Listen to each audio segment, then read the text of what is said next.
Hey guys, Damien here, Middle Eye, here with a review of the iPhone 3G. There's a lot of reviews out there, the iPhone 3G, and I'm not saying that most of them are pretty good. There's a couple things that I thought were missing, so I thought I'd go over it. Had the iPhone 3G for 2 weeks, never had the original iPhone, so this is pretty much, from the very get-go. This is October 28th, 2008. Pretty far behind, but I usually like to let people, experiment with it. I'm not going to be one that goes out and gets anything, whether it be software, hardware, computers, a phone. I'm not going to get it on the first day it's released because I want to see what it's exactly all about. So I'm hoping to make a review that is close to what I was looking for. So let's get into that. Okay guys, let's start off here. One of the things that I was not able to find, I couldn't find out about coverage, in Michigan, But as far as like the web surfing and everything, I live here in western Michigan, kind of halfway from the Indiana-Ohio border to the Mackinac Bridge, halfway north, and wasn't really sure about as far as surfing and everything. Now you do see that I do have full coverage right here in that area, and I drove around. Guys, if you're from Michigan and you're anywhere north of Detroit, south of Grayling, you're gonna get pretty good coverage along your main highways. I mean, obviously when you're way out in the sticks, you're gonna find much. I had Sprint before, and I noticed that you're not gonna be able to see my where are we at here? My coverage here, but I do have full bars with that as well. 3G, okay, if you're in Michigan, 3G barely exists. Okay, I bought this at the Apple store at the Woodland Mall in Grand Rapids. In the parking lot, I had 3G. I don't believe I've ever hit 3G since. And I did go on a trip to Detroit. Never hit 3G, turn the 3G on and off, see if it would search. Hardly ever hit 3G. I did not do that while I was at the airport. I'm sure at Detroit Metro I should be able to get 3G coverage there, but I really just didn't anywhere around Detroit. So if you're in Michigan, don't even worry about 3G, okay? Another thing I mentioned while we're at that, talking about 3G, GPS. I was really happy that the 3G came with GPS. That was one thing that made me not even really look at the original iPhone. However, if you guys are getting the iPhone 3G for the GPS, don't even think about using it for like your navigation.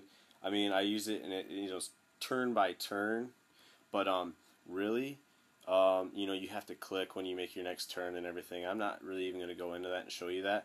I'm just going to say that it's pretty much useless, and I say pretty much.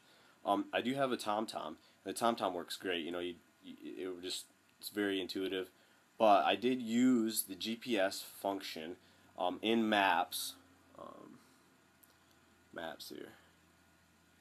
I was trying to use the TomTom, and it was totally off. The GPS was, and so then I actually started getting directions from friends to get to this destination for my friend's birthday party. They basically gave me the wrong directions, okay? But I knew I was close, so I did type in Maps, and I found my location. This works really good. I'm actually gonna kind of kill that there. I don't necessarily want everybody knowing exactly where I live. I hit the find my destination, and then I actually found the street that I was looking for.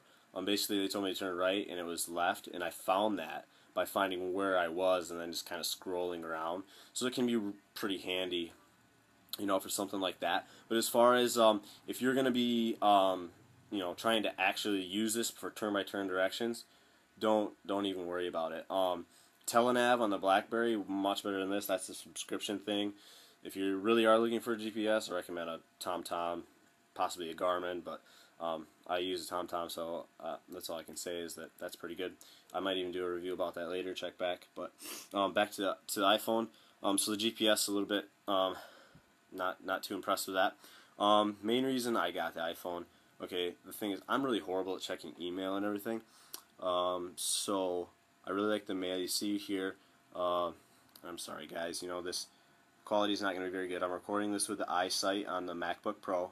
Okay, so it's not going to be the best quality. I'm going to try to get a camera. Both of my cameras are actually broken right now.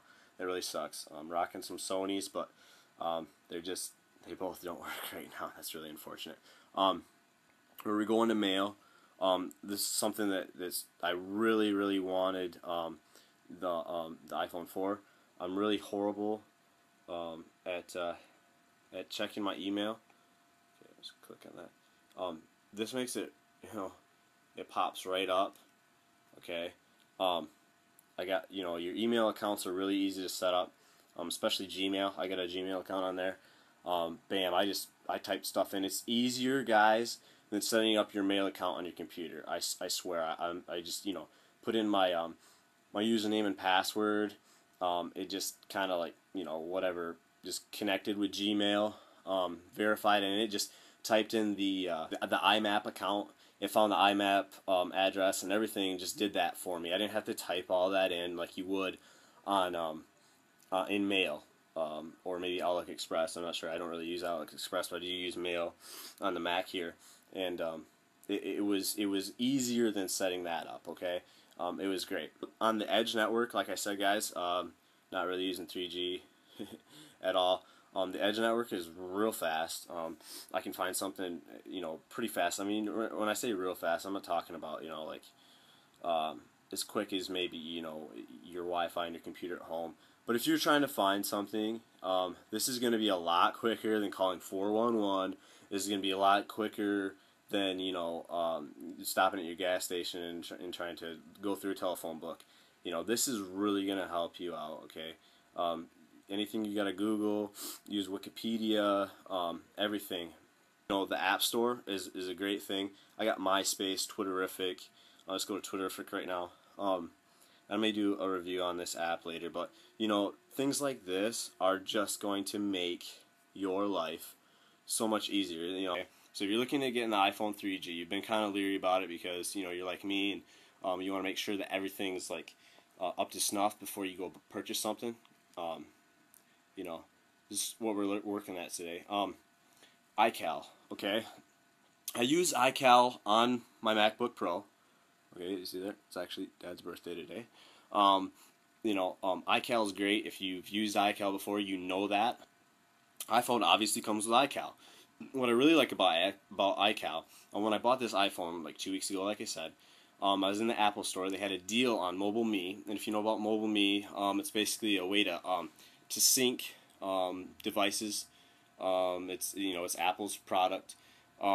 It replaces the .Mac, where you could host your website. All that you can still do. You have an iDisk. You save everything to that. What I really like about Mobile Me is every time I enter a contact in here or something on iCal, it instantly updates it on my computer at home. Okay? If I go in iCal and I put my work schedule in here, instantly updates it on my computer at home too. You update your contacts, it instantly updates it on your computer as well. So I add somebody's phone number, email in here. I go back and I can get on my computer. Bam! It's already gonna be there in my MacBook Pro or whatever. You can do this on a PC. It doesn't matter. Camera, okay, guys. Camera. I'll try to edit in a couple photos here. I'll just throw them in. Okay.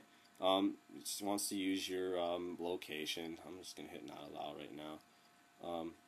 But the camera works. The camera works really good. Just real clear and everything. There's a little poster I took a picture of at the movie theater.